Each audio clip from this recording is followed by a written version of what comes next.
system. I believe that private people, private industry can manage That's the land problem. a heck That's of a the lot problem, better it's than industry. the federal government. So I'm responsible. Yes, sir. We never really heard a reason why the U.S. government values this lockstop property. Well, that's what I was asking. Do you- Natural resources. I would throw that over to Teresa Trulock to give you their aspects. Can I just would like to introduce myself. My name is Teresa Trulock. I'm the project manager for this exchange. I'm a lands person that works for the Forest Service. We focused on trying to acquire the large inholdings in the Clearwater National Forest in our 1987 forest plan. For us, when you look at the map of a checkerboard, you know what it looks like on the map. It's hard. When was that produced, the checkerboard design? That was a result of the land grant that Lincoln. What president? Yeah, 1864. The Union Pacific Federal Land Grant. And why would and what were the stipulations on that federal land grant? And what of the stipulations were upheld during that process? Would you explain that? I can't. Oh, Been brainwashed too. I don't know. I have. you better stay. It's congressional records, and Please Well, let Let him speak. Better finish. I'm sorry. I'll visit with you afterwards if you can, if you have a minute. Skip, you just don't want us here, do you? So, can I go ahead and? Well, he just threatened to bring the sheriff up here if you don't So we agree can all with go him. home? listen, guys. It's a matter of talk, please. Yeah, better finish. Yeah, you keep nodding your head, I'll keep nodding. Thank you. I want to get as much information to you as I can so that you can be effective in this process, because it's a long process and it's arduous. Believe me, I've spent 4 years doing this land exchange. So please let me get through this little spiel I'll do really quick. So, the checkerboard pattern on the land makes it very hard for us to manage. This is in the upper reaches of the Wapsaw watershed. You know, you're familiar with it. We go back and forth to Missoula on this route. It creates 250 miles of landline that has to be maintained over time. That's a simple little reason. Okay, it's surveyed, but you've got to maintain that over time. The complex road system that's shared in there, a lot of easements, a lot of things acquired back and forth. This was with Plum Creek, when Plum Creek owned it and managed it. One of the primary reasons, this is a big national reason why this kind of exchange or this kind of acquisition looks important to us. Because something like 61% of the clean drinking water in the United States, the clean surface drinking water, comes off of the headlands of national forest, of public lands. So for us, this would be a great high opportunity for acquisition. There's 2 T&E, threatened and endangered fish species up here, one that's listed. If we acquired, we would acquire about 22 miles of T&E stream habitat for fish. You know, ultimately our goal nationally would be to get those fish species off that threatened and endangered list. And by being able to help manage that habitat for them, we might be able to do that over time. So, we have 3 different ways of acquisition in the Forest Service. People can donate the land to us. We know that's not going to happen. We can purchase it, and we can exchange for it. And one of the alternatives we looked at in our draft EIS that was published last November, this is available online, and I have some copies with me today on CDs if anybody would want one, see me after the meeting. It looks at a purchase alternative. The problem with the government and the purchase alternative is the money comes out of something called the Land and Water Conservation Fund. And annually, it's not fully funded. So for us to actually buy this land would be hard to do. We also have to have a willing seller. So this exchange is not really new. We attempted it back when Plum Creek owned it, Rocky Mountain Elk got involved, and we were trying to work on an exchange with Plum Creek, and they said, you know what, we're not interested in your 10-year-long arduous land exchange process, and they wouldn't engage us.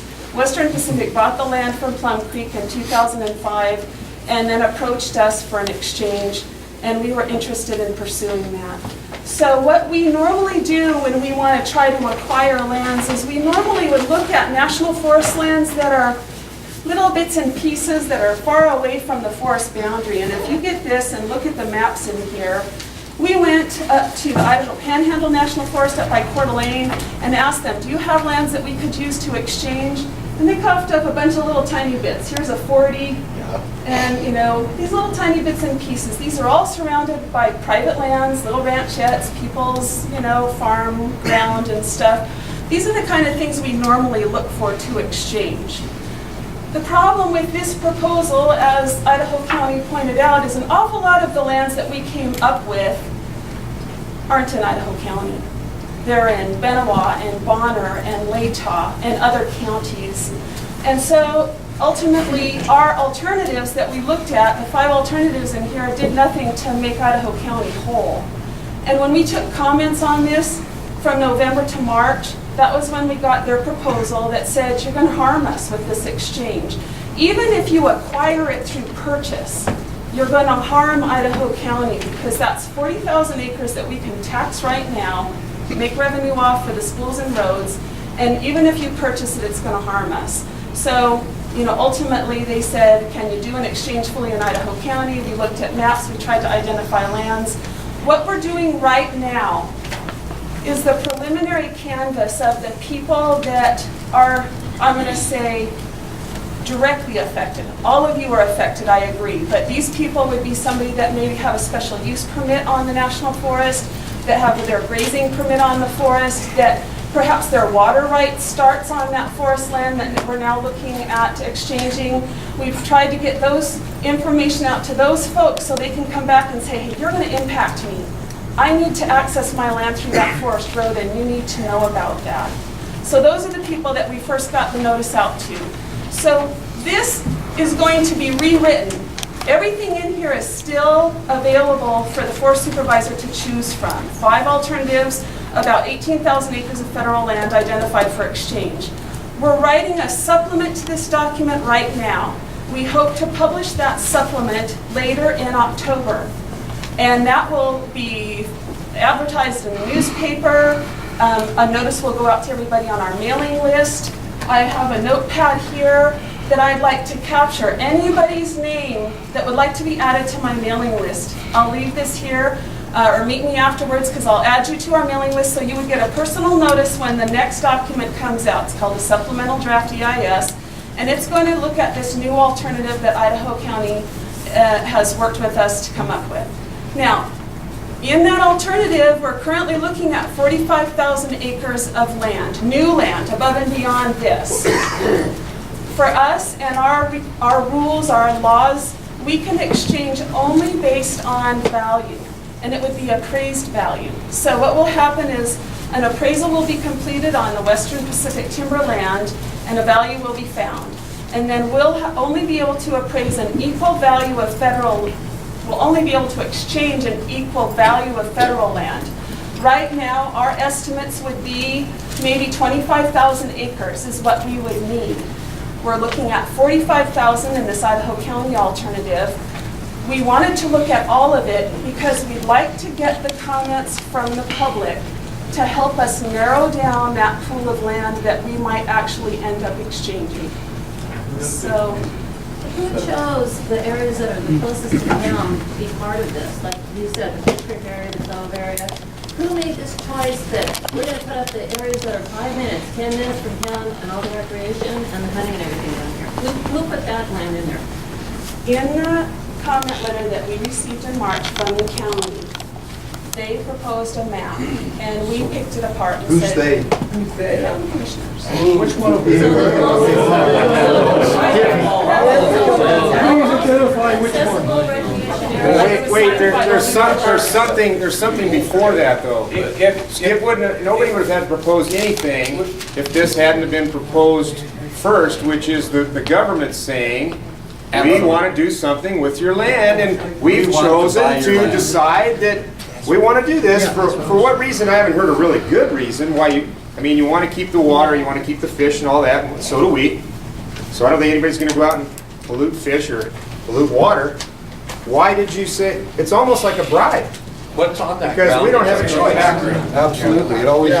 I want to know, it looks to me like the way those maps are running, it's all about access.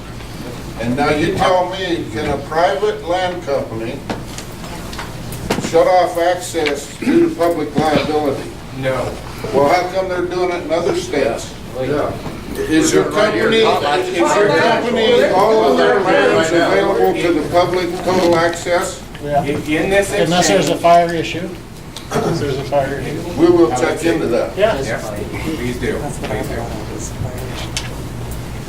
If the purpose is to keep the land on the tax rolls and for timber production, why pick out the ground closest to impacting the most people instead of picking out a section of ground that's more remote, like that where they want to exchange, that does not impact people except for the people that are doing it for the timber purposes? Right now, you're picking out the ground that's going to impact the most people possible through this area. There's two real reasons. Number one, the Forest Service would not accept a map that had created any more inholdings. Number two is they wanted to square up the boundary lines. How we came up with this map is on the wall down there's draft 4. This is actually, I think the final version was like draft 9. But they did not have to accept this. We were going down a road to get them to be willing to Western Pacific to drag this process, costly process out for another year, plus get the Forest Service to the point where they would take a look at an additional alternative. The people that it affects, probably don't care how pretty the lines are on the map. It affects all the people who live here and use this. Supposed to keep us happy, not the Forest Service. Well, yes, other than the Forest Service's alternative is that land's gone. Now nobody's happy. Skip, That's the alternative. Skip, there is another, They're doing that already. there's another alternative. Yes. No way to force them. We're trying to do that. That's what he's trying to do in another area.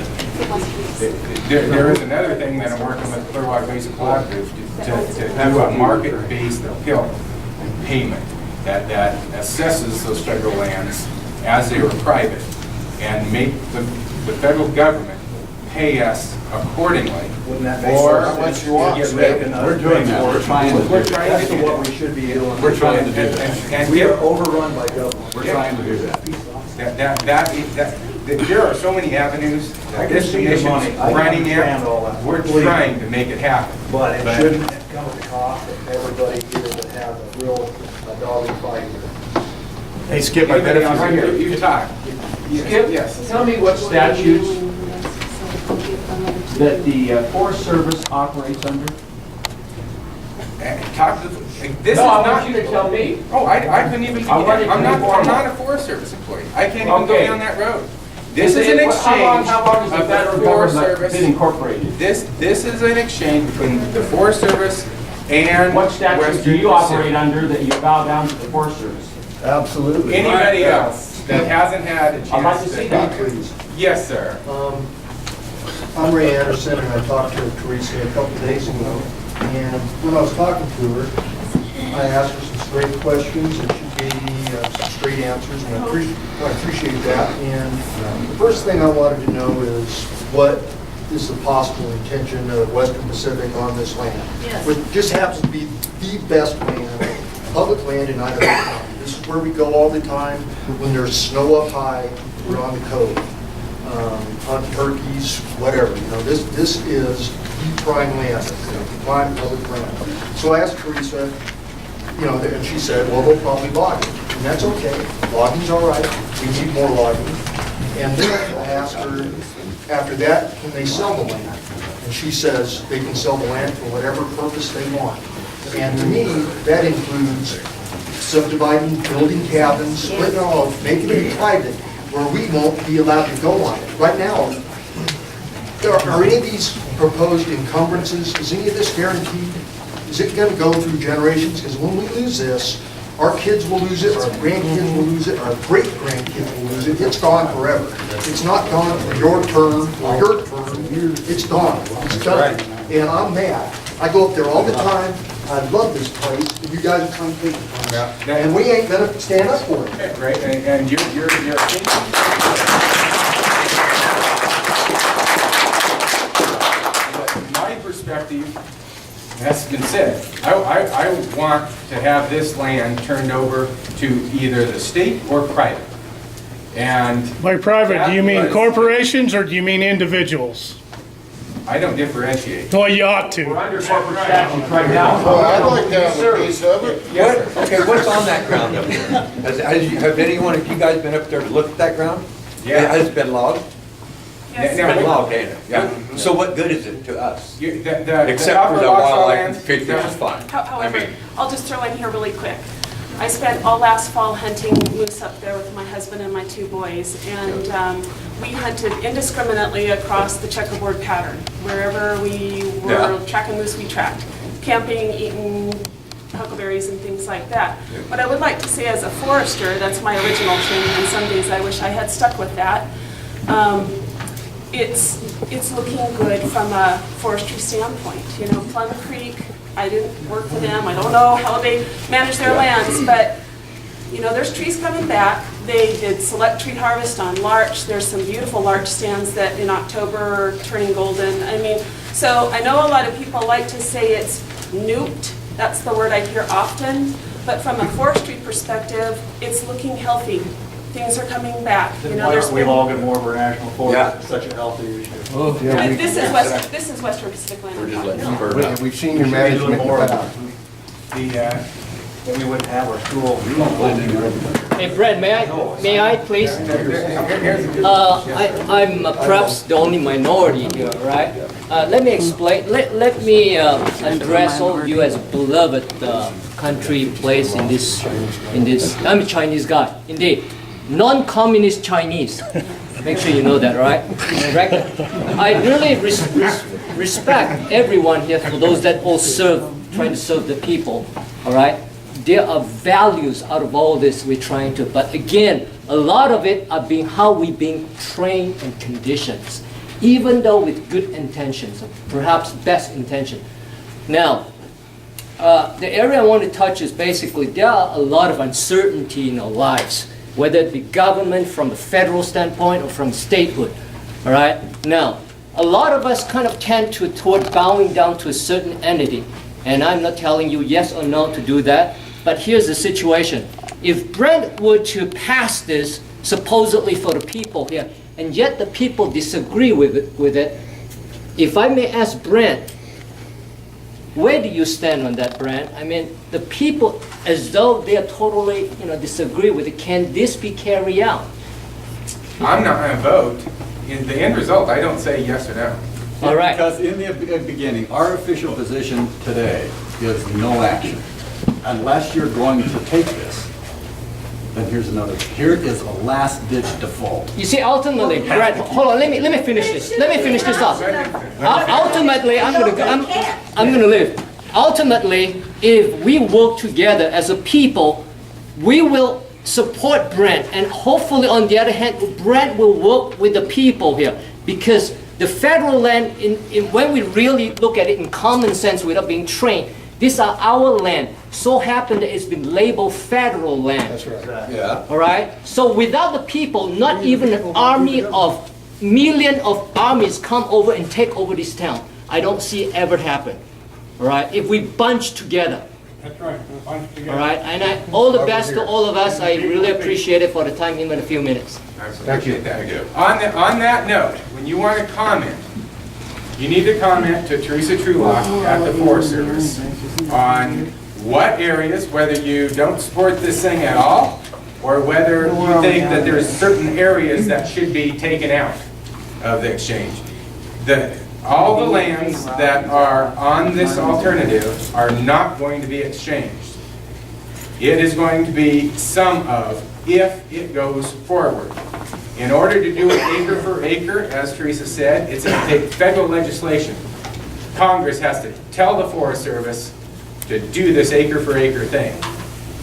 Otherwise, it defaults back to their choice of deciding what acres they're going to do for value for value. Let me step up and one more thing. If it's acre for acre, because these acres potentially have older trees ready to harvest and go to this mill out here and produce jobs, Western Pacific is going to have to step up and write the federal government a check for the difference in appraised value.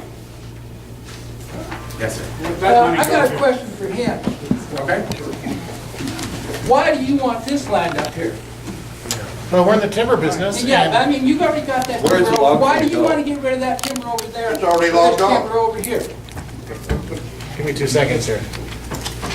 Part of our business model is to do land exchanges. We did the largest land exchange in the history of the state of Washington, where we conveyed 80,000 acres of land to the state of Washington in return for 20,000 acres of land. So what we try to do, and like in that case, we look for opportunities where we can turn over land that would be better suited for government management. So for example, in the DNR exchange, the state of Washington, as a result of that, the state was able to block up enough land to put together state reserves. And in return, we were able to acquire land that the state felt like it didn't need or didn't fit within their management portfolio, and allow us to do what we do best, and that is to manage timber. We're a timber company. So that, keeping that in mind, we bought the Upper Lochsaw land for the same purpose, to do an exchange with the U.S. Forest Service on land that the Forest Service felt it felt would be appropriate to convey to us in exchange, so that we can manage those lands to do what we do best, and that's to be in the timber business. Why can't you buy the timber off of this land and leave us with the land? I mean, that's the same thing, you're still getting the timber. People need to know what We're just selling the stated timber. that it's the company's. We still own the land. Talking about the Lochsaw land? No, right here behind Yeah. town. Why don't you buy the timber, log it off, leave the land in the public? That'd be great, but we'd be logging it as is. Yes, sir. Yes, unless things have changed. I believe that Western Timber is a limited liability company rather than a corporation. That bears upon the discussion that's taking place in this room. Now, obviously, the commissioners know what a verbal promise from Tim Blixith means. And if you don't know who Tim Blixith is, you have no business being in this room. So has the county attorney given you a legal opinion as to whether any legal encumbrances that may be placed on this property will actually be legally binding in a court of law? No. They can't answer that. The gentleman stated that it was the company's policy that they exchange land. Okay, but according to the congressional records of the 1864 federal land grant, it's written in Congress that that's the only way that land can be moved is through exchanges. So it's not their policy. It was done under Abraham Lincoln, and it was the biggest, largest federal land grab this nation has ever seen. And they never met. Northern Pacific Railroad never met any of their obligations through the whole process. You can read the information. It's called Railroads and Clear Cuts, the true history, and it can be repealed at any time. The Second Amendment was put into place so that if our government got out of hand, that we could take our government back. And I think we need to start that process. I'll buy that. Is Tim Blixith out of bankruptcy? He's, no, I mean, he wasn't in bankruptcy. According to this Forbes article, Tim Blixith was put in involuntary bankruptcy by 3 states. Are you talking, I don't comment individually on our investors. I talk about Western Pacific Timber. He owns your I don't comment on our investors, but I can tell you this. He's the money guy behind Western Pacific. Let me finish. Western Pacific, I'm trying to answer your question. Western Pacific Timber's been around 19 years. They've got a great record, and I stand alone on Western Pacific Timber. Great record. You were behind in taxes up there for years. Well, what company didn't struggle a bit? We did struggle. I mean, you're behind a in bit. taxes in Washington. It sounds to me like, Good point. first of all, most of the people around here don't care about the money. Don't care about what? The money. I mean, we hunt the ground, we depend on the meat, we cut the firewood for our homes. Some of us, that's all we have. This is part of our life. It's not money. Is it jobs? Do you care about jobs? How many people's gonna get a job?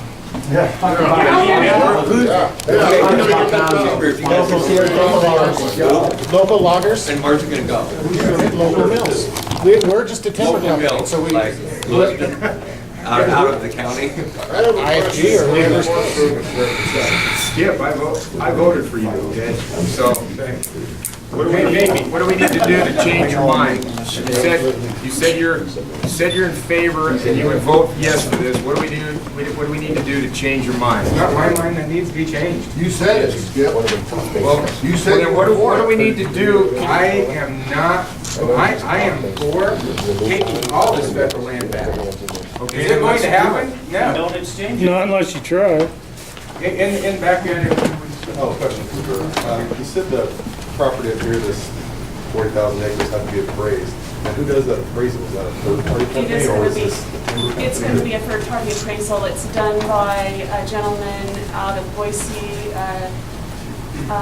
Integra Realty Resources is the company that'll do the appraisal. And federal appraisals, of course, are a little different than normal appraisals. There's a federal appraisal standard that's governed by something called the Yellow Book, and those appraisal standards for all of the federal government are set up like by, the Justice Department or somebody.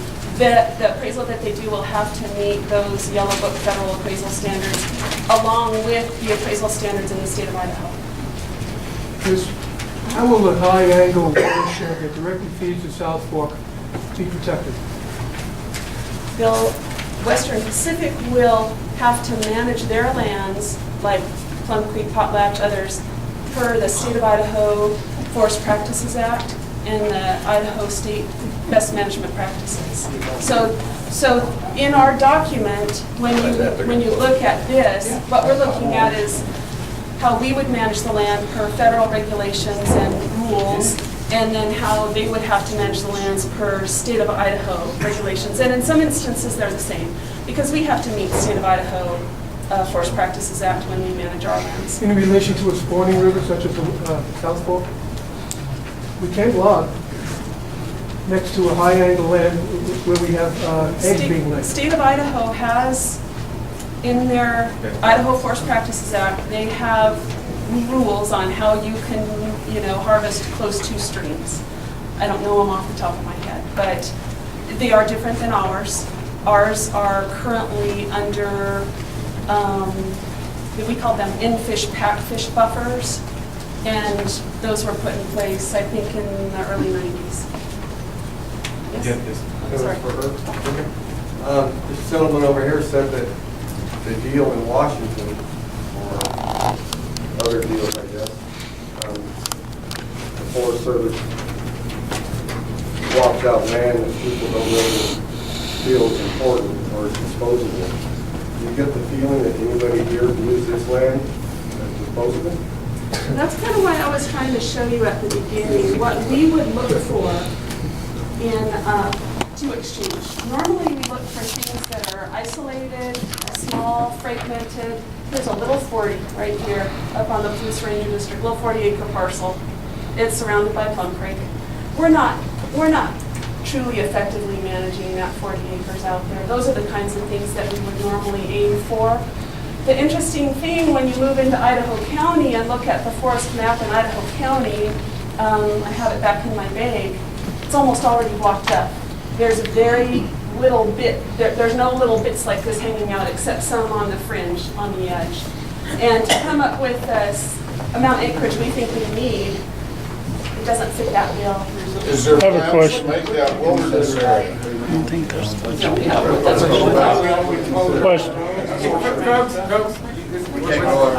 I just asked Teresa, what does she consider actively managed? I said effectively. Okay, I got a question on that. So it might be like for this parcel here, What are we doing, what are we actively or effectively managing our forest right now with anything forestry? Nothing, they screwed it all up. See, that's. Workers in every In back? Yes, sir. I'm just curious, on the checkerboard, you own every other checkerboard? every other square. Why not just exchange and make the square block and give it to them? We suggested that, actually Skip suggested that. That's right on the highway. And we looked looked at that a little bit. What We did you didn't- look at? We didn't look at it in real in-depth because our goal is to completely, block it all up there. Can't you block it off and give it to there, and then you all have all. Well, and there's still a big in-holding right in the middle of the map. Yeah, it's right on the highway. Teresa, do you live in this county? I live, actually, technically, yes, I do live in Idaho County. My kids go to school in Kami, so my dollars are coming to support the Idaho School District while my kids go to Lewis County. I got a question for him. After you log this land, you're gonna break it down in little parcels and sell it off? Have you sold land off to individuals before as a corporation? We have, yeah. I'm not gonna get up and say we're never gonna sell land. I mean, can you get up and say that? Can the federal government say that? No, I guess not. So, You're taking land up there where there ain't nobody around it. For land down here, you'll go in and log it, then you'll turn around and sell it to the private people and we won't have it. you know, probably some of the best development land is the land that we're trying to get out of. We get calls all the time. It's close to Montana. We've got lakes in there. That's like a For access. But we're not in that business. We're looking for 15 miles. So, I'm just saying, some of the best developmental land, we're trying to get out of the land that's probably the best developable potentially in Idaho. Just right over the This guy's been trying to ask me a question for Anybody quite a else who while. hasn't asked the questions, I'd like to address. Are you running the meeting, Skip? Are you running the meeting? Yes. You are? Is there anybody else who would like to address Western Pacific? What do you benefit from this, Skip? Your tax dollars. Right, in your pocket. For you, for the schools, for the roads. Based on the laws of the 1864 federal land grant, until the 1864 federal land grant is repealed, none of these things that you're talking about can ever take place. Check it out. Perfect. So we're talking, not reality. So there's That's right. There's So nothing we to worry need, about. at any time, those laws. Can I address that? Because Yeah, go ahead. I have spoken to some of the legal people up here. Did you read the Constitution? Yes, they're constitutionalists. No, you. I've spoken, no, I'm not. But I've spoken to people at the Heritage Foundation. While they would love to see these things get changed, while we are probably right on our assumptions of what you're saying, you have check it out. You got your I records. totally agree. I with challenge you. and I'm in total agreement with you. You have legal precedent, okay? And right or wrong, that precedent exists. Right or wrong, okay, we're a country of laws, not a country of men.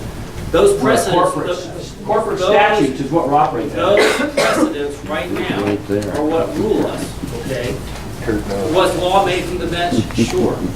But again, even some of these best conservative legal minds, even guys like Anthony Scalia will tell you, you're gonna have to tear it down, not building by building, brick by brick, molding by molding, okay, window sash by window sash. Okay, and that's what this is part of. The other thing I'd like to address is it seems to me this is a room full of free enterprise people, okay? Capitalists. I could be wrong. Probably a room of, So is China. Of great conservatives. I disagree with that. And you're asking us to limit the free exchange of ideas and capital. I personally, as a principled person in my conservative positions, have a tough time with that one. I totally understand what you're talking about here in your backyard. I get it. But you're asking me, as a commissioner, and a principled person, the things I stand for in free enterprise and free markets, to stop the flow and exchange of that. Now, I have a difficult time with that. That's not what we're asking you. That, it seems We're to me asking it is. you to take the land that's in this state and get it back from the I federal would government totally- and I and put totally it agree right with back that. in this county and have the county own it and leave it there for our grandkids, like Ray said, and their grandkids and everybody's And my grandkids. point in addressing We're not it asking is you, you we're have not asking you to precedence. what you said. You have a precedence of land swaps and land exchange with the Forest Service and the BLM. That exists today. That's the law.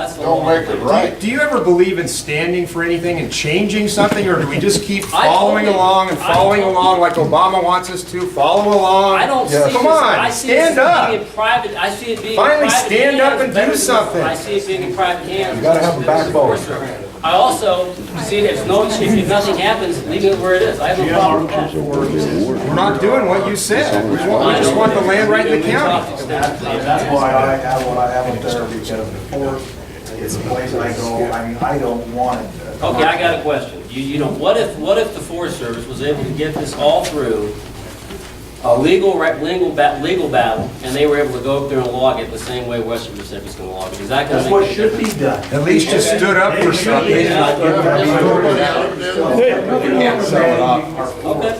Jim, that's what I'm talking about, because they're not. And that's something that I knew it was going to be this country and this county, whatever, we should be pushing our Forest Service, and we should be standing up, and like the gentleman said over there, we need to stand together and get this stopped. So And get back to taking care of, it's just like oil or anything else, that's a renewable resource that we can have forever. And I live right in the heart of it.